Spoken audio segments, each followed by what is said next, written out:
Assalamualaikum warahmatullahi wabarakatuh. Alhamdulillahilladzi nahmaduhu wa nasta'inuhu wa nastaghfiruh wa na'udzu billahi min shururi anfusina wa min sayyiati a'malina. May yahdihillahu fala mudilla lahu wa may yudlil fala hadiya lahu. Asyhadu an la ilaha illallah wahdahu la syarika lahu. Asyhadu anna sayyidana Muhammadan 'abduhu wa rasuluh. Allahumma salli wa sallim wa barik ala sayyidina Muhammadin wa ala alihi wa sahbihi ajma'in, amma ba'du. Wa ya ibadallah, ittaqullah usikum wa iyaya bittaqwallahi ta'ati faqad fazal muttaqun. Syukur kehadrat Allah Subhanahu wa taala kerana di hari yang mulia ini, di bulan yang penuh barakah ini, sama-sama kita dapat beribadat kepada Allah Subhanahu wa taala lagi, yang mana kesempatan inilah yang kita nak ambil sebagai ibadah kepada Allah Subhanahu wa taala dengan sepenuh-penuh keikhlasan. Kerana pada bulan ini, pada bulan Ramadan yang mulia ini, kita pun tahu, kita pun sedar bahawa bulan yang penuh barakah ini yang diturunkan di antaranya dalam satu malam yang terkandung di dalamnya malam yang lebih baik afdalnya, lebih daripada 1000 bulan, iaitu dalam bulan Ramadan yang dipanggil malam Lailatul Qadar. Mudah-mudahan insya-Allah kita sama-samalah dapat mencapinya, beribadat kepada Allah Subhanahu wa taala sehinggalah malam-malam yang terakhir pada bulan Ramadan ini, sehingga Syawal nanti insya-Allah. Jadi saya bersama Muhammad Iqmal pada hari yang mulia ini diberikan tugas oleh Ustaz dan Ustazah guru kelas Muhammad Iqmal untuk memberikan tazkirah lah. Jadi kita nak pendekkan masa lah supaya tak panjang sangat. Jadi kita terus kepada saya merujuk tazkirah ini kepada daripada rujukan Al-Quran dalam surah Luqman, yang mana surah ini menceritakan tentang nasihat-nasihat Luqmanul Hakim kepada anaknya. Nasihat Luqman kepada anaknya yang mana tercatat, yang mana tercatat di dalam Al-Quran, nasihat-nasihat yang bernas, yang boleh dipakai oleh seluruh umat manusia, bukan umat Islam sahaja, umat manusia di seluruh muka bumi ini. Sebelum itu kita nak kenal siapakah Luqman ini. Adakah Luqman ini Nabi? Adakah Luqman ini Rasul? Bukan. Luqmanul Hakim bukanlah seorang Nabi, bukanlah seorang Rasul, bukanlah seorang sahabat. Tapi Luqman ini siapakah? Menurut daripada kitab Ibnu Al-Katsir, Luqman ini nama sebenarnya ialah Luqman bin Unaqa bin Sa'dun. Dalam riwayat lain mengatakan bahawa Luqman ini merupakan seorang tukang kayu daripada golongan Habsyi. Ada juga pendapat lain mengatakan bahawa Luqman ini adalah seorang hakim pada zaman Nabi Daud alaihissalam.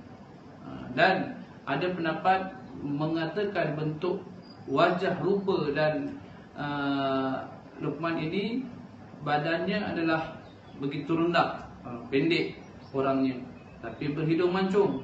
Jadi bagaimanapun situasi yang ada pada Luqmanul Hakim itu tercatat di dalam Al-Quran tentang nasihat-nasihatnya yang bernas, untuk jadikan panduan sebagai kita sebagai umat baginda Nabi sallallahu alaihi wasallam, dan juga kita sebagai anak-anak kepada ibu dan bapa kita insya-Allah. Jadi kita lihat kepada surah Luqman ini, kita fokus kepada ayat yang ke-12 sehingga ayat yang ke-19. Daripada sini saya dapat rumuskan ada di antaranya 6 hingga ke 10 nasihat-nasihat yang sangat memberikan panduan kepada kita untuk kita meneruskan kehidupan kita ini sebagai umat Islam yang beriman, yang bertakwa kepada Allah Subhanahu wa taala, yang mana mampu kalau kita melihat kepada ajaran ataupun pesanan wasiat daripada Luqman ini, mampu untuk kita meninggalkan perbuatan-perbuatan yang keji dan melakukan perbuatan-perbuatan yang terpuji insya-Allah. Jadi kita nak Muhammad Iqmal bantu saya untuk mulakan daripada ayat yang ke-12 dahulu, permulaan daripada sebelum nasihat Luqmanul Hakim kepada kita insya-Allah. Terima kasih.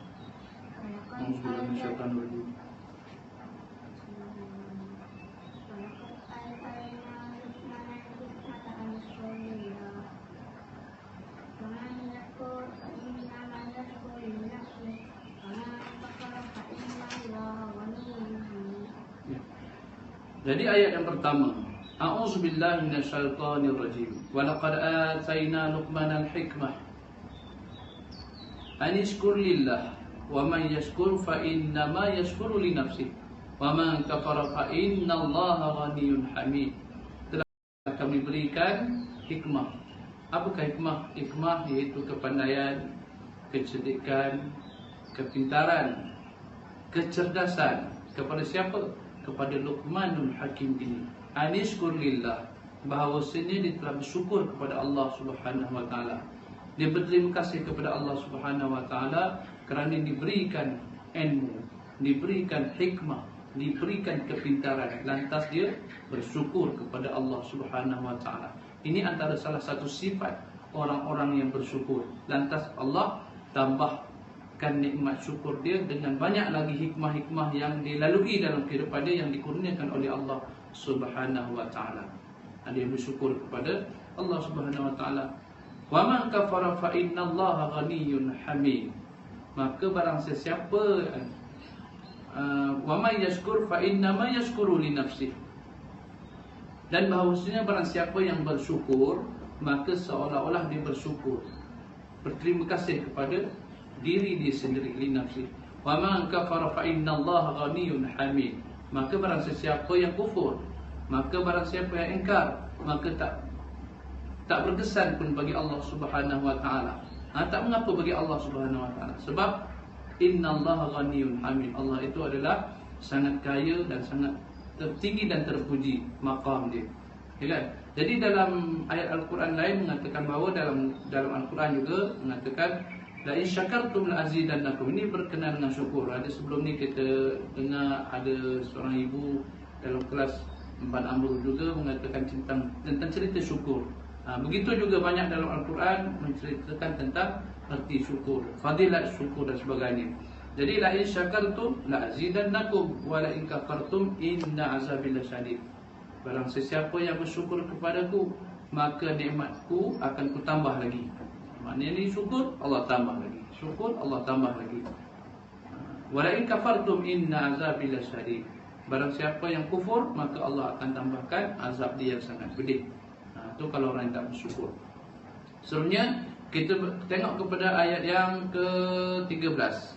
A'udzubillahi minasyaitonirrajim. Wa idh qala Luqmanu li ibnihi wa idh qala Luqmanu li ibnihi wa huwa ya'izuhu ya bunayya la tusyrik billah inna syirka la zulmul azim. Dan telah berkata Luqman kepada anaknya, wa huwa ya'izuhu, yang disayangi, anaknya disayang. Dia kata apa dia? Ya bunayya la tusyrik billah, wahai anakku, janganlah sesekali kau syirik kepada Allah Subhanahu wa taala. Apakah syirik? Syirik maksudnya menduakan Allah Subhanahu wa taala, mempersekutukan Allah Subhanahu wa taala, menyembah selain daripada Allah Subhanahu wa taala. Inna syirka la zulmun azim. Sesungguhnya syirik itu adalah dosa-dosa yang sangat besar, yang Allah Subhanahu wa taala akan murka, dan tidak akan sesekali orang syirik ini akan mencium bau syurga. Apatah lagi dia masuk ke dalam syurga. Inilah dosa yang sangat besar, yang pesanan pertama daripada Luqmanul Hakim kepada anaknya. Itu pesanan yang pertama. Dan yang kedua, dalam surah Luqman juga dalam ayat yang ke-14. Wa wasaina al-insana biwalidayhi hamalathu ummuhu. Dia mewasiatkan kepada seluruh umat manusia di muka bumi ini, biwalidayhi, berbuat baiklah kamu kepada orang tuamu. Hamalathu ummu. Kerana apa? Kerana orang tua ini telah mengandungkannya, ibunya telah mengandungkannya selama 9 bulan 10 hari. Wahnan ala wahnin, bersusah payah, menanggung penderitaan, menanggung keperitan, menanggung kesukaran, penderitaan dan sebagainya. Wahnan ala wahnin wa fisalu, dan menyusukannya. Berapa lama? Fi amaini, 2 tahun. Anishkurli waliwalidayka ilayyal masir. Dan hendaklah kamu bersyukur, hendaklah kamu berterima kasih, hendaklah kamu menghargai jasa tentang kesusahan dan kepayahan ibu yang mengandungkan kamu. Itu yang disebutkan dalam nasihat Luqmanul Hakim. Wa fisaluhu fi amaini an iskurli wa liwalidayka ilayal masir. Sebab apa satu masa nanti kamu akan kembali semula kepada Sang Pencipta. Jadi sebelum kembali kepada Sang Pencipta itu, hendaklah kita bersyukur, berterima kasih kepada kedua orang tua itu, kerana ibu tadi yang telah bersusah payah mengandungkan kita. Kemudian ayat yang ke-15, dia menyatakan bahawa a'udzubillahi minasyaitonirrajim wa in jahadaka 'ala an tusyrik billah. Sekiranya kedua orang tuamu mengajak kamu kepada perbuatan-perbuatan yang keji dan mungkar dan menolak kepada perbuatan yang terpuji, contohnya seperti syirik kepada Allah, fala tuti'huma, janganlah kamu mentaatinya. Dia cakap kalau kita, mak ayah kita ajak kepada kemungkaran, kepada yang syirik, jangan kita mentaati. Tetapi wasahibhuma, hendaklah kamu bersahabat dengannya, berbuat baik kepadanya. Wasahibhuma fi dunya ma'rufa, semasa kehidupan dia dekat dunia ini. Maknanya kena buat baik walaupun mak ayah buat perkara kejahatan, keburukan, syirik kepada Allah Subhanahu Wa Taala. Wasahibhuma, buatlah baik, berikanlah jasa, balaslah jasa dan pengorbanan mereka kerana susah payahnya membesarkan kita, menyusukan kita ibu, dan juga bersusah payah dalam melahirkannya itu. Jadi kita kena buat baik walaupun perkara itu yang mengajak kepada perkara yang keburukan. Dan kita ambil yang terakhir bagi sesi ini, bagi kali ini, sebab kita punya tazkirah ni ada 2 sesi. Saya tengok nanti sekali lagi pada berapa bulan? 20 hari bulan. InsyaAllah kita bersiaran lagi. Tapi kita ambil yang terakhir untuk pada hari ini, iaitu pesanan Luqmanul Hakim kepada anaknya tentang apa dia? Tentang perbuatan. Sama ada perbuatan yang baik ataupun perbuatan yang buruk, sama ada di lautan, di langit, di bumi, walaupun di dalam batu sekalipun, Allah Subhanahu Wa Taala Maha mengetahui. Ya bunayya, ya bunayya innaha in takum misqala habbah. Maknanya wahai anakku, sekiranya kau melakukan sesuatu perkara itu sebesar biji sawi sekalipun, min khardalin, sama ada perkara itu dalam batu sekalipun. Maksudnya macam mana? Sehalus-halus perbuatan kita yang kita lakukan, sama ada kita membuat kebaikan ataupun membuat kejahatan, sama ada di dalam batu, menunjukkan kepada kita sekecil-kecil perbuatan, au fis sama, ataupun di langit, au fil ardi ya'ti bi Allah. Semuanya meliputi dalam pengetahuan Allah Subhanahu Wa Taala. Innallaha latifun khabir. Sesungguhnya Allah Subhanahu Wa Taala itu maha lembut, maha halus pengetahuannya. Jadi dalam nasihat ini menitipkan kepada kita, kepada anak-anak, bahawa setiap perbuatan kita yang baik, perbuatan kita yang terpuji, walaupun orang semua tak tahu, tapi kita tahu kita buat kebaikan, Allah Subhanahu Wa Taala tahu dan mencatat amalan kita. Kalau kita buat perkara yang buruk, kita buat perkara yang keji, sebesar mana pun, sekecil mana pun, sehalus mana pun, contohnya macam pada bulan puasa, bulan Ramadan yang mulia ini, dan mak ayah ada, kita puasa, buat lebih di muka, kan? Kita buat meletih saja. Tapi bila mak ayah tak ada, dia pergi dapur senyap, minum air, makan nasi, lepas tu makan gula-gula. Ada hikmah makan gula-gula? Tak ada? Tak ada. Bagus. Maksudnya macam tu lah, kan? Jadi itu yang dikatakan tadi, sekecil-kecil perbuatan, sebesar-besar kejahatan, sekecil-kecil kebaikan, sekecil-kecil sebesar-besar kebaikan, Allah tahu, dalam pengetahuan Allah Subhanahu Wa Taala.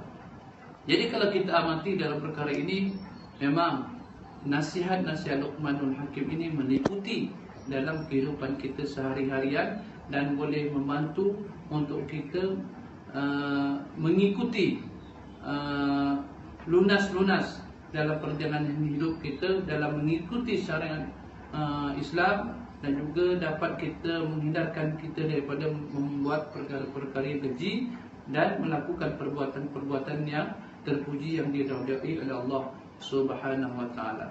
Jadi saya rasa sampai di sini saja tazkirah kita untuk kelas 4 Amru Muhammad Ikmal, dan juga insyaAllah kita bersiaran di masa yang sama, di hari yang lain pada bulan Ramadan ini insyaAllah. Jadi apa yang baik itu datangnya daripada Allah Subhanahu Wa Taala, yang buruk, yang tak elok itu datang daripada diri kami sendiri.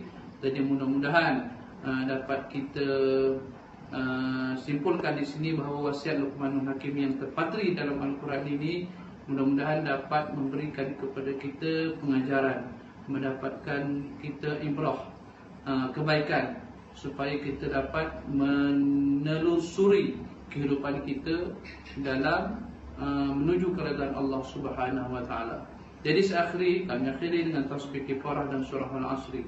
Subhanallah bihamdihi, subhanakallah wa bihamdika, asyhadu an la ilaha illa anta, astaghfiruka wa atubu ilaik. Assalamualaikum warahmatullahi wabarakatuh.